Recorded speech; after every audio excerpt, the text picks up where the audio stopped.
예, 오늘은 스탠리컵 결승이래. 예, 서부 결승 프리뷰죠. 예, 어저께 동부를 했기 때문에 오늘은 서부를 하고요. 에드먼턴 대 댈러스입니다. 또 만났네요. 작년에도 만났고 올해도 만났고. 이런 과정에서 이제 두 팀에 뭐 사실 2023년에 만났던 게 그 이제 동부 결승 대진인데 서부 결승은 작년에 만났던 대진이 그냥 또 한 번 더 나왔다라고 보시면 좋습니다. 이제 그 부분에서 이제 올해는 어떤 느낌이 펼쳐지게 될지 한번 들어가 보도록 하시죠. 지난 내용 정정을 드리도록 하겠습니다. 지난 내용에서 이제 컨퍼런스 결승 전적을 제가 이제 좀 잘못 표기를 했어가지고 이제 캐롤라이나가 6번 중에 2번 그리고 이제 플로리다가 4번 중에 3번이라고 했는데 이게 이제 올해께 들어간 숫자를 제가 이제 올해 거는 아직까지 결과가 안 나왔으니까 빼야 되잖아요. 요거를 할 때는 이제 그래가지고 예 그동안 이제 역대 전적이니까 예 플로리다는 3번 진출해서 3번 다 이겼고 캐롤라이나는 이제 5번 진출해서 2번 이겼다. 이렇게 정정을 드리고 그렇습니다. 이제 그렇게 넘어가면 좋을 것 같습니다. 그래서 어쨌든 이제 이렇게 이제 말씀을 드리고요. 예, 댈러스 대 에드먼턴입니다. 예, 뭐 사실 댈러스 같은 경우에는 뭐 이제 뚜껑을 열어보면은 굉장히 좋아 보이는 팀들이 보통 있습니다. 그러니까 좀 불안감이라고 말씀을 드렸던 그런 부분들이 해소가 되는 모습에서의 좋은 모습이 나온다라든가 아니면 이제 뭐 생각지도 못한 부분들이 강점이 되게 되면서 좋은 모습들이 나온다라든가 이제 이런 부분들을 말씀을 드릴 수가 있는데 사실 댈러스가 조금 그런 유형의 팀입니다. 그러니까 이제 초반에는 사실 위기도 있었고요. 그러니까 1라운드 같은 경우에는 사실은 이제 뭐 부상자들 복귀도 아직 덜 됐었고 그리고 이제 갑자기 이제 뭐 1차전 이전에 부상자들이 나오는 이런 돌발 변수라든가 그리고 이제 뭐 야심차게 영입한 선수들의 그런 상황들이라든가 이런 걸 봤을 때는 사실 그게 크게 플레이오프 들어가기 전에는 크게 기대를 안 했었는데 까봤을 때는 상당히 좋은 경기력을 보여줬던 팀이었고 실제로 제가 라이브 코멘터리라든가 이런 데서 말씀을 드린 거 뭐 다 이제 보신 분들은 아마 기억을 하시겠지만 올해 댈러스 스타스는 스탠리컵을 우승할 수 있는 팀이라고 감히 말씀을 드립니다. 정말 우승이 가능한 팀이에요. 이 정도의 퍼포먼스가 나온다라는 거를. 그 부분을 1차적으로 말씀드리고 에드먼턴 같은 경우에는 사실 이제 1라운드부터 저는 사실은 이제 패배할 거라고 많이 생각을 했었죠. 사실 원래 LA 킹스 같은 경우에도 전력 같은 부분이라든가 그리고 첫 두 경기의 퍼포먼스라든가 이런 여러 가지 부분에서 너무 이제 실망스러운 모습이 나왔었는데 또 폭발력이라든가 갑자기 이제 라인이 많이 여러 라인 살아나는 이런 모습들이 자주 나오게 되면서 기대보다 기대 이상의 퍼포먼스가 나오는 팀이다라고 바라보시면 좋을 것 같습니다. 그런 과정에서 두 팀이 이제 결국 이번에도 서부 결승에서 맞붙게 됐는데 과연 어떤 승부가 나오게 될지 한번 지켜보시면 좋을 것 같습니다. 잠깐만 이거 안 바꿨네. 이거 안 바꿨네요. 잠깐만요. 이거 제가 이제 그 화면 따놓은 게 있기 때문에 금방 그 반영하도록 하겠습니다. 이 따놓은 게 있거든요. 제가 이게 따놓은 게 있어가지고 이거 안 따놨으면 또 시간 또 지쳐야 될 뻔했네. 서부 결승전이고 댈러스가 홈아이스를 가져가는 일정입니다. 이제 서부 같은 경우에는 아무래도 조금 시간이 오전 9시부터 오늘도 오전 9시부터 시작했죠. 근데 이제 오전 9시부터 시작을 하고요. 서부도 댈러스 홈 그죠? 22일, 24일, 26일, 28일, 30일, 1일, 3일 그렇습니다. 여기도 이제 하루 쉬고 하루 그렇게 이제 경기가 펼쳐지기 때문에 좀 균등하게 펼쳐지게 되고 월요일 경기 우리 시각으로 월요일 경기인데 현지 시각으로는 일요일 경기죠. 3차전이 이제 요거는 이제 새벽 4시에 하기 때문에 요 날은 아마 좀 라이브 코멘터리가 어렵지 않을까 이제 그런 생각도 좀 해보게 되는데 어쨌든 하루 건너 하루라고 이제 받아들이시면 좋을 것 같고요. 이제 그런 과정에서 일정들이 펼쳐지게 된다. 이제 전체적으로는 기본적으로 9시에 시작을 하고요. 이제 그런 부분으로 보시면 좋을 것 같습니다. 원래 이제 보통 이제 서부 컨퍼런스 결승 뭐 이렇게 되고 퍼시픽 디비전이고 뭐 이제 뭐 센트럴이니까 이제 시간대가 조금은 밀리지 않습니까? 그럼 이제 우리나라에 좀 보기 쉬운 시간대가 될 때도 있는 편인데 예를 들면 뭐 10시 시작, 11시 시작 아침 근데 이제 그렇지 않고 오전 9시에 다 시작을 한다라는 거 이거 이제 확인을 하시고 들어가 보면 좋을 것 같습니다. 어쨌든 이렇게 말씀을 드리게 되는 부분이고요. 정규 시즌 결과는 2승 1패로 댈러스가 앞서는 모습이었습니다. 댈러스가 10월 경기에서 4대1로 승리 그리고 3월 9일 경기에서는 패배를 했었는데 3월 27일 경기에서는 4대3으로 승리를 했기 때문에 뭐 3월 경기들 같은 느낌이 나오지 않을까 뭐라고 생각을 하는 부분이 있습니다만 어쨌든 댈러스가 상대 전적은 좀 더 좋게 나왔네요. 이제 그렇게 바라보시면 좋을 것 같고요. 역대 플레이오프 전적 이제 서로 만났을 때 역대 플레이오프 전적을 내보면은 29승 19패로 댈러스가 우세합니다. 뭐 작년에 졌음에도 불구하고 29승 19패로 전체적으로 우세하고 있고 시리즈 스코어로 바라보시더라도 6승 3패로 댈러스가 에드먼턴보다 앞서가는 모습을 보여줬네요. 그래서 때 역사적으로는 이제 이런 부분이 이제 나오고 있다라는 건데, 뭐 근데 또 따져보면 이제 작년에는 에드먼턴이 이겼으니까 그런 부분을 말씀을 드리고 넘어가면 좋을 것 같습니다. 댈러스 에드먼턴 시리즈에서 좋았던 선수는 역시나 제이슨 로버트슨 선수가 제일 좋았네요. 이제 3경기에서 4골 리어스트 활약이 있었고, 사실 이제 이 선수를 말씀을 드릴 때는 항상 이제 또 폭발력이라든가 이런 것이 또 뒷받침되고 이러면 또 이제 좋은 성적이 나온다라고 말씀을 드리는데, 실제로 로버트슨이 포네이션스 이후로 페이스가 굉장히 좋았습니다. 이제 그런 부분이 좀 반영이 되지 않았는가 싶은데, 3경기에서 4골 리어스트, 그리고 힌트 선수 같은 경우도 1골 5어시스트를 올려줬고요. 란타넨 선수도 경기당 1포인트 이상 3포인트를 올리는 활약이었습니다. 듀시엔 선수 같은 경우에도 2골 1어시스트였기 때문에 전체적으로 댈러스는 뭐 점수를 뽑아내는 데 있어서는 굉장히 균등한 이런 활약을 보여줬고, 토마스 설리 선수가 3경기에서 3어시스트, 그리고 헤이스카넨 선수는 포인트를 올리지 못했는데 24분 출장을 했고, 린델은 사실은 이제 좀 마이너스 3이 23분 41초니까 아주 성공적으로 이제 에드먼턴의 빅건들을 막아내는 데 실패를 했지만 어쨌든 많이 의지하는 모습을 확인하실 수가 있었습니다. 제이크 오틴저 선수가 3경기 모두 출장에서 3.04에 91.2이기 때문에 뭐 썩 좋지도 않고 나쁘지도 않은데, 그래도 뭐 이 정도라고 하면은 그래도 괜찮은 축이지 않나. 나쁘지는 않잖아. 아주 세이브 성공률도 사실은 3점대인 걸 감안을 했을 때는 나쁘지는 않은 편이고요. 그렇게 말씀을 드리고 넘어가면 좋을 것 같습니다. 에드먼턴에서 이제 활약했던 선수는 잭 하이먼 선수가 3경기에서 3골을 득점을 했네요. 그리고 맥데이비드 선수도 이제 2경기 출장에서 1골 2어시스트, 그리고 페리 선수가 1골 1어시스트에 누전트 호킨스가 2어시스트입니다. 전체적으로 뭐 에드먼턴은 생각보다 이렇게 좀 공격진에서 돋보이는, 그러니까 포인트를 엄청나게 많이 뽑아내고 그런 선수들이 댈러스와의 경기에서는 많지는 않았던 것 같아요. 예, 뭐 정말 초월적으로 이제 확, 어떻게 보면 맥데이비드 같은 경우에 이제 뭐 2경기에서 5포인트 막 이렇게 봐도 전혀 이상하지 않는 선수인데, 어쨌든 한 3포인트 정도라는 말씀을 드리고요. 다넬러스 선수가 3경기에서 1어시스트 23분 11초, 그리고 부샤르 선수가 3경기에서 3어시스트 21분 38초를 뛰었고, 에컬롬 선수가 2경기 출장에서 1어시스트에 마이너스 4이기 때문에 저쪽 이제 린델이 좀 이제 실점을 한 것만큼 에컬롬도 조금 실점적인 부분에서 안 좋은 점이 있었다고 말씀을 드립니다.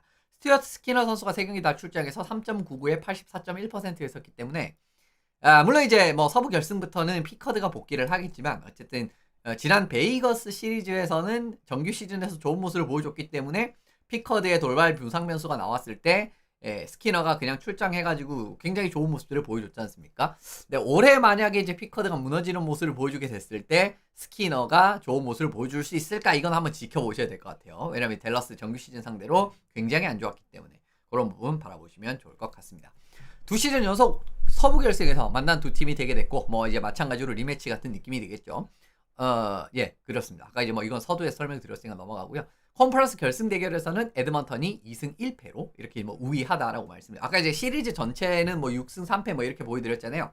근데 컨퍼런스 결승에서 3차례 만났을 때는 에드먼턴이 2승 1패였기 때문에 이런 부분 생각을 하시면 또 에드먼턴이 너무 뭐 그동안의 역사적인 시리즈 스코어도 밀리고, 그리고 이제 이런 부분을 생각을 해도 크게 뭐 걱정은 안 하셔도 되겠다라고 말씀드리고 넘어가면 좋을 것 같습니다.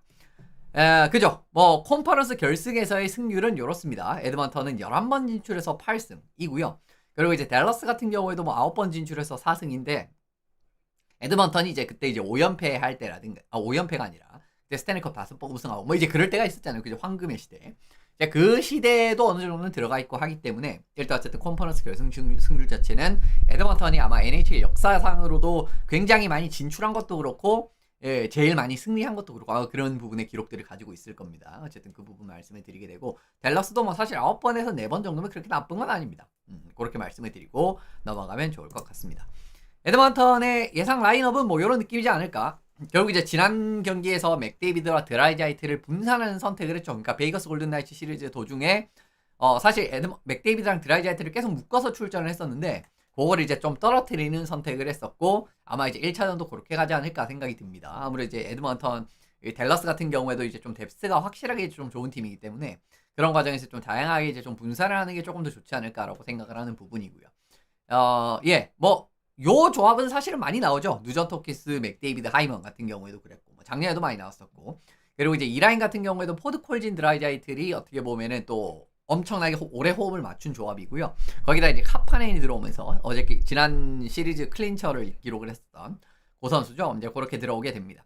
3라인은 헨리크, 브라운, 케인, 이제 요 라인이 구성이 되고, 프레드릭, 얀마르크, 페리 이런 느낌으로 구성이 되기 때문에 3라인은 작년 대비해서 조금 바뀌었죠. 왜냐면 이제 얀마르크가 이제 케인 자리에 들어오면서 얀마르크 헨리크 브라운 이제 이런 느낌으로 이제 작년에 이제 3라인이 굉장히 좀 쏠쏠한 활약을 많이 펼쳤었는데 지금 어쨌든 케인이랑 페리가 3, 4라인에 이렇게 배치가 되게 되고 뭐 포인트샷이라든가 이런 부분 또 꾸덕하게 팁, 리바운드 이런 부분을 이제 하부 라인에서 좀 기대할 수 있는 상황이 될 수 있을 것 같아요.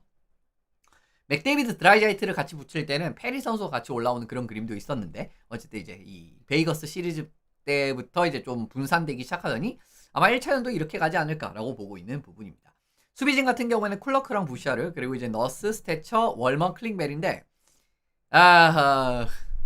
많이 불안해 보이는 건 사실입니다. 사실 1라운드부터 계속 이야기를 하는 부분이지만 근데 어쨌든 이제 팀 디펜스의 시스템 자체가 에드먼턴 오일러스가 상당히 잘 구축이 된 팀이기 때문에 이 선수들이 이제 뭐 명성 대비해가지고 그렇게 크게 이제 구멍이 난다라는 그런 모습들은 별로 보여주지 않고 있고요. 일단 에컬롬 선수가 아직까지는 복귀가 1, 2차전 물론 이제 연습은 지금 합류를 했다 그럽니다. 근데 지금 공식적으로는 지금까지 나온 이 소식을 들어봤을 때는 어쨌든 에컬롬 선수가 1, 2차전은 결장한다 그럽니다. 이제 그런 과정을 말씀을 드리게 될 수 있는 부분이고요. 골리를 안 바꿨네. 아마 스키너랑 결국 이제 피커드랑 스키너가 되지 않을까 싶어요. 뭐 스키너를 쓸 수 있을 가능성도 있지만 어쨌든 피커드 스키너. 그러니까 요건 이제 안 고쳤습니다. 네, 이제 말로 정정을 드리고요. 댈러스 같은 경우에는 그란룬드, 힌트, 란타넨 이번 플레이오프에서 정말 댈러스의 상당히 중요한 국면에는 이 라인이 항상 있었죠.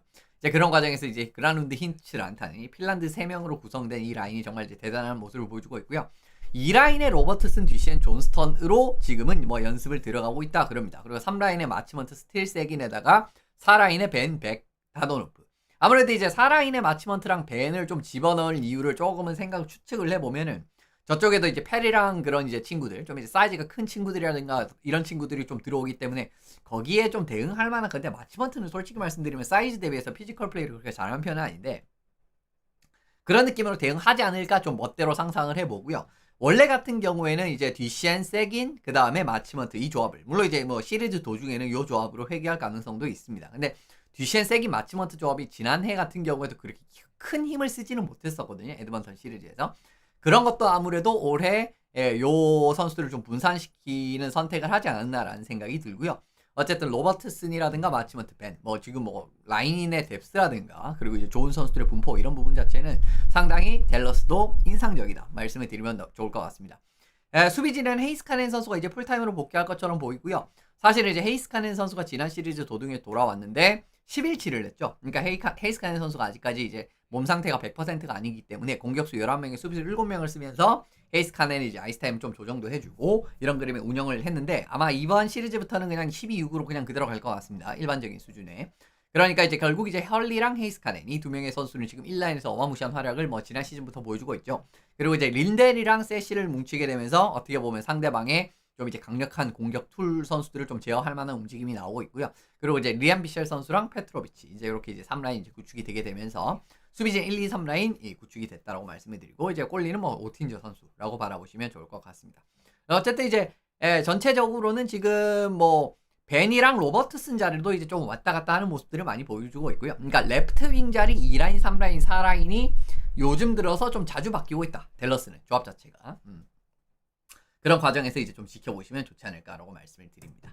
관전 포인트부터 이제 말씀을 드리면은 다양한 라인의 결과를 내는 에드먼턴과 탑 라인의 화력에 좀 눈 돋보이는 모습을 보여주는 댈러스라고 보시면 좋을 것 같습니다. 뭔가 두 팀 설명이 잘 바뀐 것 같은데 라고 생각하실 수가 있는데 이번 플레이오프에서의 모습을 보시면은 에드먼턴 오일러스가 오히려 다양한 라인에서의 결과가 많이 나오고 있고요. 댈러스 스타스가 오히려 탑 라인에서의 화력이 돋보이는 편입니다. 그런 부분 말씀을 드립니다. 근데 표면적으로 그냥 딱 바라보시면은 그냥 댈러스가 뭐 선수 뎁스라든가 이런 게 훨씬 좋은 게 사실이거든요. 그리고 이제 그동안 이 선수들이 쌓았던 커리어라든가 그동안 여러 가지를 비교를 해보면 사실 그리고 이제 지금 기량이라든가 그리고 최근에 조합들의 이런 경기력을 살펴보면은 최근 몇 년 기준으로 하면 이게 맞는 이야기지만 올해 플레이오프라든가 이런 부분을 봤을 때는 오히려 조금 더 뎁스 공격진의 성과를 보는 쪽이 에드먼턴이고 오히려 이제 탑라인에서 힘을 좀 더 쓰는 쪽이 댈러스라고 보시면 좋을 것 같습니다.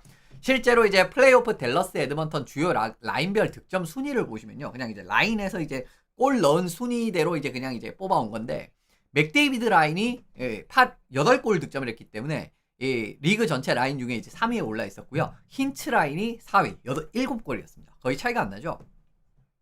그런 그림이기 때문에 댈러스 어쨌든 1라인에서 이제 5대5 상황에서 상당히 볼을 많이 뽑아주고 있고, 그리고 이제 란타넨 선수는 파워플레이에서도 정말 중요한 역할을 많이 해주지 않습니까? 그런 부분을 생각을 해봤을 때는 이런 1라인 스타 선수들의 활약, 뭐 뒤에도 말씀드리겠지만 그런 부분이 좀 돋보이는 부분인데, 재밌는 게 요겁니다. 예. 그러니까 지금 제가 가져오는 거는 각 라인별로의, 그러니까 골을 몇 골을 넣었나에 대한 순위고요.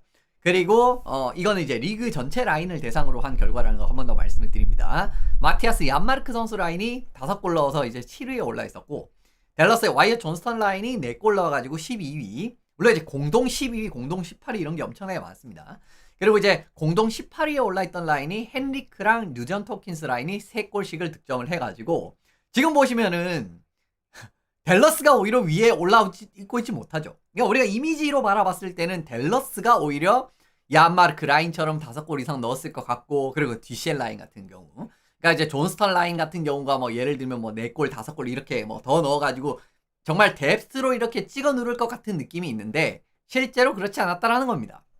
그리고 이제 댈러스의 디시엔 선수 라인, 그죠? 디시엔 선수가 출장하는 라인 같은 경우에도 지금 2골밖에 넣지 못했고요. 그리고 이제 샘 스틸 선수가 나오는 4라인에서도 1골밖에 나오지 못했기 때문에, 전체적으로 이렇게 라인별 득점 생산을 바라보시면은 에드먼턴이 더 좋죠. 더 좋습니다. 실제로 더 좋았다라고 말씀을 드리면 좋을 것 같고, 실제로 2라운드에서도 에드먼턴 선수들 득점 분포가 굉장히 균등하게 잘 나왔습니다. 그러니까 맥데이비드 드라이자이트를 솔직히 말씀드리면은 1라운드처럼 막 진짜 10포인트 이렇게 뽑으면서 활약하진 못했거든요. 근데 페리 선수가 4포인트, 케인 선수 4포인트, 누전트 호킨스 4포인트, 하이먼도 1골 리어스트에다가 헨리크 선수까지 2골 넣었기 때문에 에드먼턴이 확실히 다양한 라인에서 이런 득점 분포가 돋보이는 결과가 나왔다라고 감히 말씀드릴 수 있는 부분입니다. 그러면 왜 댈러스는 탑라인이라고 말씀을 드렸냐면요, 요것 때문이에요. 란타넨 선수가 지난 시리즈에서도 1라운드에서도 잘했죠. 근데 2라운드에서도 6경기에서 7포인트나 올렸고요. 4골 3어시스트. 그리고 토마스 설리 선수 같은 경우에도 시리즈 클린처 플러스 1골 4어시스트지. 그거 플러스라고 표현을 하게 되면은요. 그러니까 이제 6경기에서 2골 4어시스트를 올렸고, 그랄론드 선수도 6경기에서 3골 2어시스트를 올렸습니다.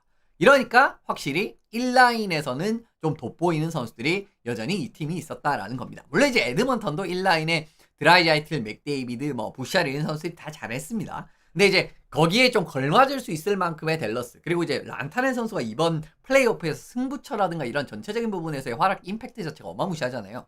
그렇기 때문에 그렇게 말씀을 드렸던 거고, 어쨌든 이 뭐 좀 작년에 제가 이 소리를 했다라고 하면은 진짜 이 사람이 무슨 소리를 하나라고 생각하실 수가 있는데, 확실히 올해 같은 경우는 좀 다른 느낌의 모습을 받아들이실 수 있고, 이 부분이 이번 3라운드에서도 어떻게 이제 나오는지 한번 지켜보시면 좋을 것 같습니다. 두 번째 관전 포인트는 두 팀이 슈팅 통제력이 상당히 좋은 팀이다라는 겁니다. 어저께 이제 어디냐, 플로리다랑 캐롤라이나 같은 경우에는 양적 운영을 잘한다라는 느낌에서의 말씀을 드렸었는데, 이 팀 같은 경우는 슈팅 통제력이 상당히 좋은 팀입니다. 두 팀이 실제로 이제 그 SATA 어게인스트, 그러니까 이제 상대방 전체 슈팅 허용 같은 부분을 랭킹을 내려보면요, 에드먼턴이 264개로 2위, 그리고 댈러스가 269개로 3위, 그리고 이제 USATA 이거는 이제 블로킹 당한 슈팅을 빼는 거죠. 그러니까 이것도 어쨌든 보면 전체 슈팅 숫자라고 보시면 좋을 것 같은데, 에드먼턴이 169개 허용을 했고 댈러스가 191개를 허용했습니다. 근데 이제 뭐 순위 자체는 2등 3등이었어요. 이런 과정에서도 어떻게 보면 상대방이 전체 슈팅 시도 같은 부분을 잘 효율적으로 차단을 하는, 이게 감히 에드먼턴이 이게 수비가 약한 팀이라고 할 수 있겠습니까? 그렇죠. 그렇기 때문에 저는 거듭 말씀드리지만 에드먼턴이 정말 수비가 약하다는 이미지가 있지만, 정확히 말씀드리면은 수비가 좀 안 좋은 국면에서 어처구니 없는 턴오버를 하는 경향성이 높다라고 보셔야 됩니다. 근데 그게 전체 수비를 못한다라고 해석을 하시면 안 되는 부분이거든요. 근데 이제 그런 이미지가 좀 많이 박혀 있는 것 같아가지고, 그 부분은 좀 이제 뭐 제가 에드먼턴 할 때마다 많이 말씀을 드리는 것 같아요. 실제로 노블라우크 감독 부임한 이후로부터는 에드먼턴이 수비적인 시스템, 체계가 잘 정비가 됐기 때문에 수비적인 경기력이 상당히 좋은 편이다라고 자주 말씀드리는 편입니다. 그 부분 말씀을 드리게 되고, 실제로 5대5 상황에서의 실점 바라보시면요, 5대5 상황에서 에드먼턴이 7실점밖에 안 했어요. 그 LA 킹스와 그 베이거스 골든 나이츠를 상대로도 어쨌든 이게 이제 2라운드 이거 같은데, 2라운드 그죠? 2라운드 결과였던 것 같은데, 그 베이거스 골든 나이츠를 상대로 7실점밖에 안 했습니다. 5대5 상황에서.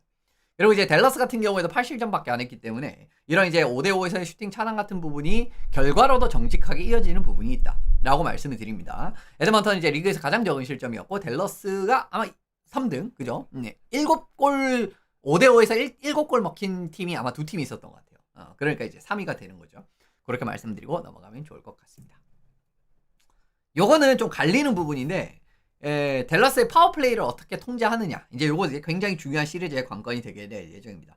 결국 이제 5대5 상황에서는 두 팀 다 이제 이 일정 수준 이상의 수비력을 뽐내는 팀이기 때문에 그런 과정들을 하나 이제 바라보시면은 5대5 상황에서 이제 또 좀 꾸덕한 느낌의 득점이 나올 수가 있지만 어쨌든 파워플레이에서 댈러스의 파워플레이가 올 시즌 정말 너무 세거든요. 그런 과정에서 이걸 어떻게 통제를 할지 지켜보셔야 되는 부분입니다. 원래 보통 보시면은 댈러스가 아니라 일반적으로 팀 같은 경우는 파워플레이 1라인에 좋은 선수들이 많이 들어가 있고 2라인은 힘이 많이 떨어지기 때문에 뭐 이제 2분을 이렇게 나눈다라고 하면은 막 1분 30초 정도 1라인 뛰고 그 다음에 이제 마지막 30초 2라인 이런 느낌으로 많이 이제 소화를 하는 편이잖아요. 근데 댈러스는 1라인뿐만 아니라 2라인까지도 상당히 좋은 파워플레이 유닛이 나옵니다. 그러한 과정에서 이제 팀이 이 상대 입장에서는 이 파워플레이 유닛을 두 개 다 통제를 해야 되는 굉장히 어려운 과제에 직면을 하게 되고요. 실제로 댈러스 스타스 파워플레이 유닛을 보시면은 1라인에 토머스 설리, 란타넨, 존스턴, 힌츠, 듀셴 이런 선수들이 나오고 파워플레이 2라인에 헤이스카넨, 그란룬드, 세긴, 로버트슨, 마치먼트 이런 선수들이 나옵니다. 파워플레이 2라인 웬만한 팀 1라인 갖다 놔도 사실은 제가 봤을 때는 그렇게 나쁘지 않다라고 생각을 하거든요. 이런 부분을 확인을 하셔더라도 얼마나 이 댈러스 스타스의 파워플레이 1, 2라인에서 통제하기가 어려운지를 확인하실 수가 있는 부분이고요. 지난 시리즈 그러니까 2라운드에서 두 유닛의 이제 이 1라인 선수들, 파워플레이 1라인 선수들 파워플레이 포인트, 그리고 파워플레이 2라인 선수들 파워플레이 포인트를 이렇게 이제 묶어서 집계를 해보니까 파워플레이 1라인에서 9포인트가 나왔고 파워플레이 2라인에서 6포인트가 나왔습니다. 그렇죠. 생각보다 어떻게 보면 힘의 차이도 많이 나지 않는 그런 상황이기 때문에 전체적으로 이 댈러스 스타스의 두 개로 나누어지는 이 파워플레이에서의 변수를 어떻게 에드먼턴이 찾아낼 수 있을 것인가, 이거 굉장히 중요한 변수가 될 거라고 저는 감히 의심치 않습니다. 이게 사실은 만약에 에드먼턴도 뭐 파워플레이가 초월적으로 이번 2라운드라든가 강력한 모습을 보여줬다라고 하면은 사실 이런 말씀은 안 드렸을 텐데 에드먼턴이 지난 시리즈에서 파워플레이에서 힘을 거의 못 썼어요. 그러니까 지난 시리즈에서 파워플레이가 9번 중에 한 골밖에 넣지 못하는 이런 부분이 나왔기 때문에 물론 이제 에드먼턴 같은 경우도 파워플레이 한번 굴러가기 시작하면 어마무시한 결과를 낼 수 있는 팀이지만은 저쪽은 어쨌든 두 쪽에서 다 이 데미지를 줄 수 있다라는 거. 근데 에드먼턴 같은 경우 사실 파워플레이 1라인 말고는 좀 데미지를 줄 수 있는 힘이 없다라는 거. 그런 부분을 생각을 해봤을 때는 이 댈러스의 파워플레이 같은 부분을 얼마나 잘 통제를 하는지. 그러니까 이제 뭐 못해도 통제를 못한다라고 하면 우리가 이제 우리 파워플레이 1라인에서 저쪽 1, 2라인을 통째로 이제 이 합친 것 정도의 성과가 나와줘야, 그 비슷하게는 가줘야 또 이제 어떻게 보면 이제 이런 힘의 균형에서 밀리지 않는 상황이 나올 수 있다라고 말씀을 드리는 부분이기 때문에 결국 이제 댈러스 파워플레이 이제 이런 부분을 얼마나 잘 통제를 하는지 이런 부분 한번 지켜보시면 좋을 것 같습니다. 두 팀이 차이가 날 수 있는 부분은 저는 이제 결국 이제 골텐딩에서 좀 차이가 날 수 있다라고 보고 있어요. 그러니까 물론 생각보다 에드먼턴 골텐딩이 경기력이 괜찮은 편이었었죠. 실제로 스키너 같은 경우에도 지금 3경기 출장해가지고 2라운드에서 그죠? 2라운드에서 3경기 출장해서 1.28에 94.4였고 피커드 같은 경우에는 뭐 2라운드에서 2경기 출장해서 2.66에 81.8이었었는데 생각보다는 괜찮거든요. 그리고 이제 좀 놀라웠던 게 뭐냐면은 피커드 선수가 부상을 당한 이후에 구원 출장을 해가지고 좋은 모습을 보였던 게 스키너였다라는 겁니다. 이제 이런 과정이기 때문에 일단 어쨌든 이제 그래도 예를 들면 이제 1라운드는 그냥 이제 피커드가 잘했지 않습니까, 그죠? 근데 2라운드 들어와서는 이제 피커드가 부상을 당한 상황에서도 누구냐? 스키너 선수가 굉장히 구원 역할을 잘 해줬고 사실 이제 정규 시즌에도 스키너가 베이거스 골든 나이츠를 상대로 정말 좋은 경기력을 많이 펼쳤기 때문에 그런 모습이 그대로 나왔다라는 거 서두 때 한번 말씀드렸던 기억이 납니다. 근데 두 팀의 차이는 뭐냐면요. 댈러스는 사실은 제이코 오틴저 선수가 1, 2라운드 전반적으로 굉장히 꾸준한 퍼포먼스를 보여주었다라는 거고 에드먼턴 같은 경우에는 각 라운드별로 활약자가 차이가 있었다라는 거죠. 뭐 에드먼턴 입장에서는 다행이라고 하면 다행인데 이게 결국은 좀 믿을만한 골리 넘버원 같은 느낌이 없다라는 거나 다름이 없잖아요. 지금 에드먼턴은 그죠? 그런 그림이기 때문에 이렇게 이제 좀 적절하게 예를 들면 한 명이 딱 무너졌을 때 B 선수를 기용을 해가지고 잘 풀리면 또 그거는 괜찮을 때도 있습니다. 근데 제가 또 이런 팀들을 많이 봐왔을 때는 이게 특정 라운드에서는 그게 안 먹힐 때가 있어요. 그러니까 특정 라운드에서 딱 올라갔을 때는 요 선수가 안 돼가지고 저 선수를 기용을 했는데도 저 선수가 잘 안 되는 그런 케이스들이 가끔씩 발생할 때가 있습니다. 옛날에 필라델피아 플라이어스가 2010년에 스탠리컵 결승을 갔을 때 마이클 레이턴 선수랑 브라이언 부시의 선수를 요런 느낌으로 번갈아 가면서 썼거든요. 얘가 이제 좀 부진하면은 제가 나오고, 제가 부진하면 얘가 나오고. 근데 잘 버텨서 굴러가는 느낌으로 스탠리컵 결승에 갔는데 결승에서 결국은 좀 아쉬운 느낌의 퍼포먼스가 마이클 레이턴이 나오게 되면서 결국 이제 필리가 그때 우승을 못했던 기억이 나는데, 그러니까 에드먼턴도 사실 이런 위험성을 가지고 있다라고 받아들이시면 됩니다. 왜냐하면 이제 각 라운드별 활약자가 달랐기 때문에. 그래서 이제 두 팀의 골리들의 플레이오프 종합 성적을 따져보시면요. 켈빈 피커스 선수가 7경기 출장에서 2.84, 88.8. 그리고 스튜어트 스키너 선수 5경기 출장에서 3.05에 88.4이기 때문에 둘 다 88%의 세이브 퍼센티지가 나오고 있어요. 하지만 제이 코틴저는 13경기를 출장을 했고 2.47에 91.9%이기 때문에 확실하게 두 명의 골리와 차별되는 모습을 확인하실 수가 있습니다. GSA 요거 이제 보고 넘어가시면요. 결국 이제 기대 득점 대비 이제 실제 실점인데 스키너랑 피커드는 다 마이너스. 그러니까 이제 골을 더 먹혔다라는 거죠. 근데 오틴저 같은 경우에는 기대 실점 대비 이제 훨씬 더 적은 실점을 했다라고 말씀을 드리면 좋을 것 같습니다. 물론 이제 기대 실점이라는 게 사실 저는 그렇게까지 신뢰를 뭐 100% 하지는 않는데, 그래도 어쨌든 이제 이 정도까지 극명한 차이가 나왔다라는 거는 이건 사실 또 의미가 아예 없다라고 볼 수는 없기 때문에 상대적으로 비교를 해봤을 때는 이제 이런 부분 또 말씀을 드리고, 결국은 또 이런 이제 좀 차이점이 있다라고 말씀드리고 넘어가면 좋을 것 같습니다. 팀별로 키 플레이어를 뽑아보면요, 에드먼턴 오일러스는 코리 페리 선수와 이벤더 케인 선수를 뽑았습니다. 좀 많이 고민을 했습니다. 누구를 뽑을까 하다가 그래서 이제 요 두 명을 뽑게 됐었는데, 페리 선수부터 지난 라운드의 모습을 살펴보시면요, 1라운드 LA 시리즈에서도 7경기에서 2골, 그리고 베이거스 시리즈에서는 5경기에서 3골을 득점을 하면서 어떻게 보면 이제 각 라운드에서 이제 꽤 괜찮은 쏠쏠한 골 득점 생산력을 보여주고 있고요. 이벤더 케인 선수 같은 경우에도 부상에 복귀한 이후에 5경기에서 2골, 그리고 이제 이 베이거스 시리즈에서 똑같이 5경기에서 2골씩 넣었기 때문에 요렇게 이제 케인이랑 페리 선수가 좋은 좀 이제 치명상을 입히는 요런 모습들을 아마 1, 2라운드에서 좀 많이 보시지 않았을까라는 생각이 듭니다. 그리고 이제 요 선수들이 출장한 조합들이 가장 많이 시간, 소화를 한 시간을 기준으로 따져봤을 때는 지금 뭐 성과가 꽤 괜찮았어요. 페리 선수 이제 드라이자이틀 맥데이비드 페리 이제 요 라인이 8득점하면서 4실점 플러스 4. 그리고 이제 누전 토킨스 하이먼 케인 같은 경우에는 3득점하면서 1실점이었기 때문에 플러스 2. 물론 이제 이번 라운드에서는 이 조합을 쓰지 않을 가능성도 있습니다. 근데 이제 예를 들면 이제 뭐 최초에는 그렇지 않게 가다가 또 사실은 이 조합을 다시 꺼내들 가능성도 충분하거든요. 그런 그림이 됐을 때도 어쨌든 결과 자체가 잘 나왔다고 말씀을 드리고, 그리고 댈러스가 걱정이 되는 게 고득점 지역에서의 슈팅 허용이 지금 이번 플레이오프에서 이제 뒤에서 3등에 해당하는 수치였었고요. 그리고 이제 리바운드 샷 허용 같은 경우에서 38개나 이제 허용을 하게 되면서 뒤에서 3등이었습니다.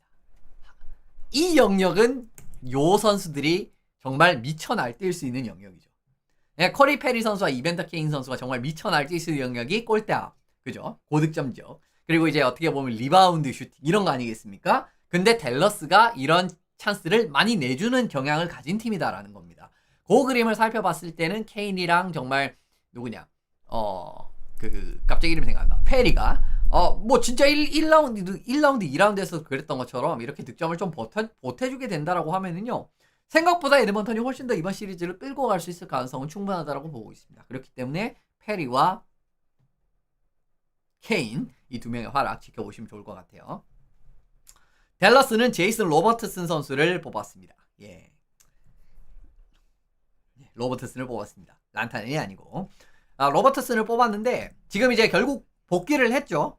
이제 1라운드 이제 결국 이제 부상 때문에 출장을 못했고 2라운드부터 복귀를 했는데 아직까지는 좀 명성에 걸맞는 활약을 보여주지 못하고 있어요. 이제 6경기에서 1어시스트에 그치고 있고요. 슈팅 자체는 8개 시도를 했는데 슈팅 숫자로서 어떻게 보면 뭐 6경기에서 로버트슨 정도 되는 선수가 8개면 그렇게 많았던 것도 아니고 이제 그 과정에서 결과까지 따라주지 않는 이런 모습이었기 때문에 좀 고전을 했다라고 바라보시면 좋을 것 같습니다. 네, 아까도 보셨지만 로버트슨이 정규 시즌에서 이 두 팀을 만났을 때는 상당히 많은 골을 뽑아냈었다라는 거 하나 확인을 하시면 좋을 것 같고, 그리고 왜 제가 이제 굳이 로버트슨을 뽑았냐는 이유를 살펴보시면은요, 1라인이 지금 확실하게 구축이 되지 않았습니까? 1라인은 지금 란타넨, 그랄룬드, 힌츠라는 아주 이제 확실한 라인을 구축을 하면서 지금 댈러스가 1라인에 힘이 확실하게 생긴 상황이거든요.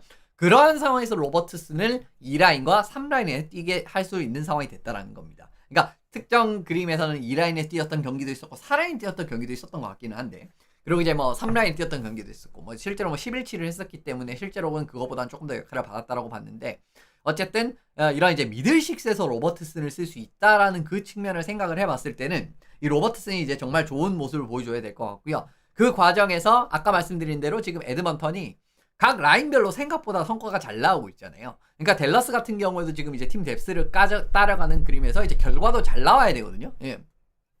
그런 과정을 생각을 해보셔도 로버트슨 선수가 상당히 중요한 역할을 맡아야 된다라고 말씀을 드리는 부분입니다. 마찬가지로 어저께 이제 제가 스베치니코프 선수 득점했을 때 전적 굉장히 좋았다라고 말씀을 드렸죠.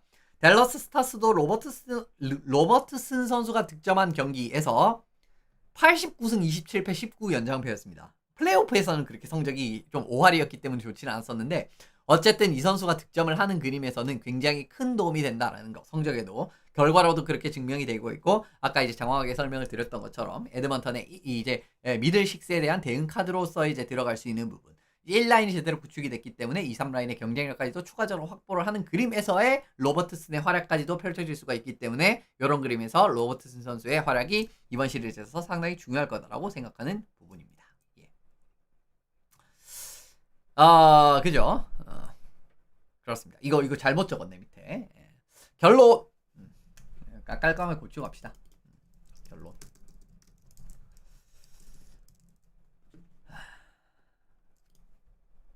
요건 아까 했죠. 그죠? 골텐딩 경기력. 아닌가? 잠깐만요. 그냥 일단 넣고 가자.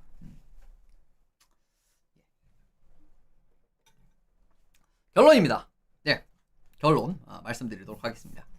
일단 경기력에서 차이가 날 수 있는 부분은 일단 골텐딩의 경기력이라고 생각을 합니다. 그거는 이제 아까 이제 그 골텐딩 파트에서 좀 이제 설명을 드린 바가 있고, 일단 어쨌든 이제 이렇게 A, B를 번갈아 쓰는 1A, 1B를 쓰는 팀과 어떻게 뭐 확실한 주전 카드를 가져가는 팀에서 결국 이제 1A, 1B가 1, 2라운드에 각각 조금은 흔들리는 모습을 보여줬다라는 거, 이런 그림을 생각을 해봤을 때는 역시나 경기력에서 차이가 조금 더 결과가 좀 안정적으로 뽑힐 수 있는 쪽은 그래도 댈러스라고 보고 있습니다. 아까 말씀드린 대로 사실은 댈러스는 그 제이크 오틴저 선수가 지는 경기에서도 경기력이 나쁘지 않았다라는 게 중요해요. 지는 경기에서도 경기력이 나쁘지 않았습니다. 물론 이제 숫자적으로 따져봤을 때는 예쁘게 나오지는 않았었는데, 지는 경기에서도 진짜 할 거 다 해주고, 왜냐면 이제 댈러스 같은 경우에는 정말 플레이오프 들어와서 최대의 단점이 뭐냐고 말씀을 드리면, 이것도 사실 이제 제가 댈러스 경기할 때마다 뭐 재작년부터 좀 많이 말씀을 드렸던 내용이긴 한데, 경기력이 기복이 큰 경기에서는 진짜 부진합니다. 그러니까 저점에 가까운 느낌의 경기력이 펼쳐지잖아요. 그러면 진짜 댈러스 경기는 좀 눈 뜨고 보기 힘든 결과들이 나올 때가 많아요. 그냥 이 팀이 진짜 내가 어제까지 봤었던 그 팀이 맞나 싶을 정도로 정말 엄청나게 차이가 나는 팀이 댈러스입니다. 그런 경기력이 대표적으로 나왔던 경기가 그 콜로라도 시리즈랑도 그 0패를 한 경기가 하나 있었죠. 0대 4로 진 경기. 그런 경기라든가. 사실 시리즈에 한두 번씩은 나오거든요. 이제 그런 부분들이 이제 좀 댈러스의 발목을 잡는 경향성이 있었는데, 올해도 사실은 이게 나오고는 있습니다. 근데 이런 경기가 나오는 상황에도요, 제이크 오틴저 선수만큼은 경기력이 꾸준하게 유지되는 모습들이 나왔어요.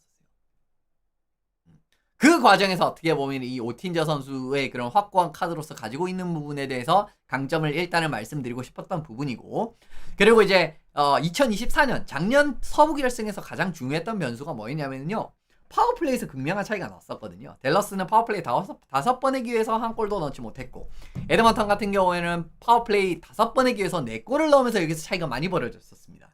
이게 결국은 어떻게 보면 작년에 2대2로 이렇게 맞서고 있는 상황에서 이 에드먼턴이 4대2로 승리를 거둘 수 있었던 가장 큰 이유 중에 하나였단 말이에요. 근데 일단 뭐 아까 이제 중간에 말씀드리는 부분은 좀 뎁스가 올해 이제 결과가 좀 에드먼턴 쪽이 조금 더 잘 나오고 있다 이렇게 말씀을 드리긴 했는데, 어쨌든 이븐 스트렝스 골에서 한두 골 정도 만약에 밀리는 상황이 나온다라고 해도 이제 댈러스의 파워플레이 1라인, 2라인의 통제 여부 같은 부분, 이거 이제 아까 말씀드린 대로 굉장히 중요하다라는 생각이 들고요. 정규 시즌에서 두 팀이 만났을 때 댈러스 스타스 3경기 만났잖아요. 파워플레이 성적이 이렇게 나왔습니다. 7번의 기회에서 4골을 넣었어요. 57.1%에 해당. 물론 이제 이건 57.1%는 3경기밖에 안 했기 때문에 그렇게 무겁게 받아들이실 필요는 없는데, 지금 바라보시면은 7번에 기해서 4골이나 넣었습니다. 댈러스 파워플레이가 에드먼턴을 정규 시즌에서요. 이런 부분을 생각을 하면은 작년 같은 느낌의 파워플레이 싸움이 나온다라고 할지라도 올해는 밀리지 않을 가능성이 있고, 그리고 이제 파워플레이 1라인에서 란타넨 선수가 만들어줄 수 있는 그 변수, 그 라이브 코멘터리 때 자주 말씀을 드리죠. 그러니까 이제 1-3-1으로 이제 이 스트롱 사이드 플랭크 쪽에서 누구냐, 란타넨이 잡았을 때 살짝 이제 페이스 오프 서클 쪽으로 올라오면서 살짝 2-on-2 같은 느낌을 형성을 하면서 변주를 가져간다라는 거라든가, 그리고 이제 파워플레이 2라인에서 이제 이 쟁쟁한 선수들이 많이 올라온다라는 부분에 대한 대응이 얼마나 유연하게 될지는 솔직히 말씀드리면 장담을 못 드리겠습니다. 그리고 정규 시즌에도 그런 모습을 못 보여줬고요. 이 부분에서 이제 또 중요하다고 말씀을 드리는 부분이고, 그리고 사실 이런 거 굉장히 크거든요.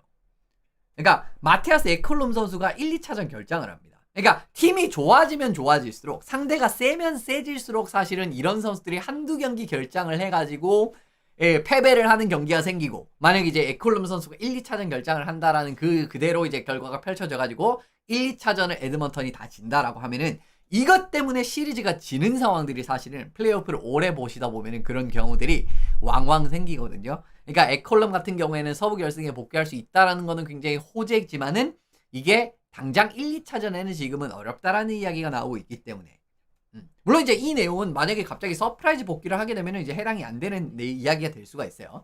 그리고 만약에 복귀를 한다라고 해도요, 그동안에 오늘 경기 감각 이야기를 많이 했지 않습니까? 그죠?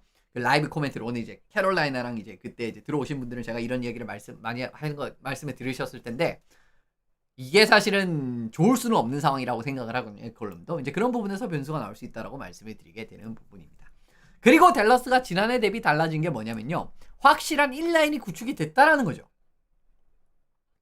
예, 요거 이제 계속 이제 좀 지나가는 느낌으로 언급을 드리긴 했지만, 그러니까 댈러스가 이제 예를 들면 작년에도 보시면은 이제 뭐 제일 포인트 많이 뽑은 선수가 제이미 벤이고, 막 이제 두 번째가 와이어 존스턴이고, 이런 선수들이 뭐 7포인트 7개 5개 이런 느낌이었는데, 올해 미코 란타넨, 그리고 올해는 토마스 헐리 선수까지 플레이오프에서 어마무시한 지금 성과를 내고 있는 상황입니다. 그러니까 란타넨 선수 13경기에서 지금 9골 10어시스트를 올리고 있고요. 지금 플레이오프에서 포인트 제일 많이 올리고 있죠. 그리고 토마스 헐리 선수 같은 경우에는 사실 작년 플레이오프를 생각을 해봤었을 때는 치명적인 미스도 했었고, 공격에서 이제 이 선수 공격에서 이제 엄청난 생산력을 뽐낼 수가 있는 선수인데, 토마스 선수가 공격에서도 생산력이 나오지 않았었단 말이에요. 작년에 10몇 경기에서 2포인트는 그랬었어요. 근데 올해 같은 경우에 토마스 헐리 선수가 헤이스 카넨의 빈자리를 완벽하게 채우는 모습을 보여줬습니다. 13경기에서 지금 4골 7어시스트를 올리고 있거든요. 이런 과정도 어떻게 보면은 상대방의 가장 강력한 툴이라고 할 수 있는, 그죠? 맥데이비드 드라이자이틀에 대항할 만한 카드가 생겼다라는 거죠. 확실하게. 그런 부분까지 더해지기 때문에 제 생각에는 올해 댈러스는 작년이랑은 조금 다른 느낌으로 펼쳐지지 않을까. 작년에 정말 아깝게 졌었던 그런 느낌의 경기력들이 올해는 상당 부분 해소가 되면서 댈러스 쪽으로 경기력이 결과들이 잘 풀릴 가능성이 크다라는 걸 감안을 했을 때는 댈러스가 4대2로 승리를 거두게 되면서 플로리다 대 댈러스의 노 인컴 텍스 더비가 한 번 더 아닙니다. 이거는 이제 웃자고 한 소리고. 어쨌든 아닙니다. 예. 댈러스가 4대2로 이기지 않을까, 올해는. 이제 이렇게 이제 결과를 예상을 해봅니다. 아까도 이제 제가 서두에도 말씀을 드렸지만, 올해 댈러스는 플레이오프에서 뚜껑을 따놓고 봤을 때는 제가 감히 말씀드리면 스탠리컵에 가장 가까운 팀이라고 해도 전혀 이상하지 않은 팀이에요. 그런 힘이 이제 그대로 나올 거라고 보고 있는 부분이고요. 물론 이제 플로리다 같은 경우, 뭐 저쪽에는 플로리다가 이길 거라고 예상을 하지 않았습니까? 플로리다 같은 경우에 지금 보면 이제 2023년에 2023년 4년 그때 좋았던 위용들을 오늘 볼 수 있었던 경기력이 나오고 있는데, 두 팀이 만나면 솔직히 뭐 빅마켓도 아니고, 어떻게 보면 그렇게 매력적인 마켓도 아니고, 사실은 우리나라에서도 관심도가 많이 떨어지실 수도 있습니다. 사실 이제 우리나라에서도 좀 이제 캐나다 팀들을 많이 응원하시는 분이 비중이 많기 때문에 우리나라에서 상당히 이제 어떻게 보면 좀 관심이 많이 떨어질 수 있는 대진이라고 생각을 합니다만은, 근데 충분히 제가 그동안의 경기들을 쭉 봤을 때는 두 팀은 스탠리컵 결승에 오를 자격이 있고, 실제로 오르게 된다라고 하면 정말 치열한 승부, 재밌는 승부, 정말 이제 역사의 길이 남을 명승부가 펼쳐질 수 있을 수준의 경기라고 보여주고 있기 때문에 1, 2라운드까지의 경기라고 봤을 때는 그런 느낌의 결과를 말씀을 드리면 좋을 것 같습니다. 어쨌든 오늘 뭐 이렇게 이제 프리뷰 내용을 마무리를 해보면 좋을 것 같고요. 내일부터도 이제 결국 이제 라이브 코멘터리가 진행이 될 예정입니다. 내일 이제 댈러스 에드먼턴 시리즈 1차전부터 같이 보시면 좋을 것 같고요. 9시 한 10분쯤 키지 않을까 싶어요. 그렇게 말씀을 드리면서 예, 앞으로 또 라이브 코멘터리도 이제 좀 와주시고 금요일은 아직까지는 미정입니다. 한 번 더 말씀드리면 금요일은 아직까지 미정인데 어쨌든 라이브 코멘터리로 네, 이번 2라운드 같이 쭉 보시면서 함께 하시면 좋을 것 같습니다. 이러면 이제 오늘 내용 마무리해 보면서 내일 라이브 코멘터리 때 다시 찾아뵙도록 하죠.